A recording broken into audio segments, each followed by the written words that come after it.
حضرت محمد صلی اللہ علیہ وسلم کی زندگی کا ہر پہلو روشن اور مثالی ہے۔ ان کے بچپن کے 2 سال خاص طور پر نہایت اہمیت کے حامل ہیں، کیونکہ ان میں آپ صلی اللہ علیہ وسلم کی پرورش، محبت اور تربیت کے خاص لمحات شامل ہیں۔ حضرت محمد صلی اللہ علیہ وسلم کی ولادت 12 ربیع الاول کو مکہ مکرمہ میں ہوئی۔ ان کی والدہ حضرت آمنہ بے حد خوش تھیں، لیکن ان کے دل میں شوہر حضرت عبداللہ کی جدائی کا دکھ بھی موجود تھا۔ پورا مکہ اس بچے کی پیدائش پر خوشی منا رہا تھا۔ حضرت آمنہ نے نوزائیدہ بچے کو حضرت عبد المطلب کے پاس لے جا کر خوشخبری دی۔ حضرت عبد المطلب نے اپنے پوتے کو دیکھ کر بے حد پیار کیا اور فوراً کعبہ جا کر شکرانے کے نفل ادا کیے۔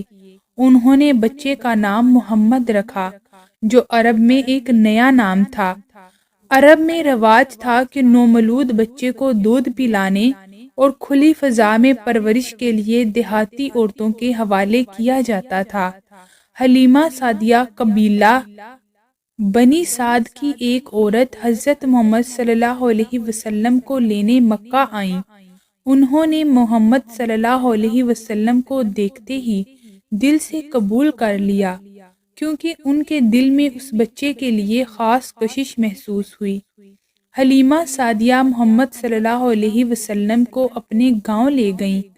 وہاں آپ صلی اللہ علیہ وسلم نے کھلی فضا، صاف ستھری آب و ہوا اور عرب کے قدرتی ماحول میں پرورش پائی۔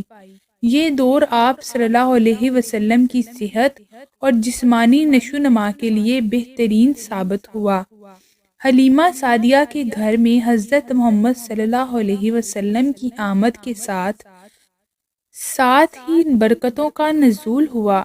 ان کی اونٹنی کا دودھ زیادہ ہو گیا اور گاؤں میں قحط کے باوجود ان کے گھر میں رزق کی فراوانی ہو گئی۔ ایک دن حضرت محمد صلی اللہ علیہ وسلم اپنے رضاعی بھائیوں کے ساتھ کھیل رہے تھے کہ حضرت جبرائیل علیہ السلام آئے اور آپ صلی اللہ علیہ وسلم کا سینہ چاک کر کے دل کو دھویا۔ اس واقعے کے بعد آپ صلی اللہ علیہ وسلم کے چہرے پر خاص نور اور سکون جھلکنے لگا۔ حلیمہ سعدیہ اس واقعے کے بعد گھبرا گئیں اور حضرت محمد صلی اللہ علیہ وسلم کو ان کی والدہ حضرت آمنہ کے پاس واپس لے آئیں۔ حضرت آمنہ نے انہیں محبت سے گلے لگایا اور ان کی حفاظت کے لیے دعا کی۔ یہ 2 سال حضرت محمد صلی اللہ علیہ وسلم کی زندگی کے نہایت اہم اور برکت والے سال تھے، جنہوں نے ان کی جسمانی، ذہنی اور روحانی تربیت کی بنیاد رکھ دی۔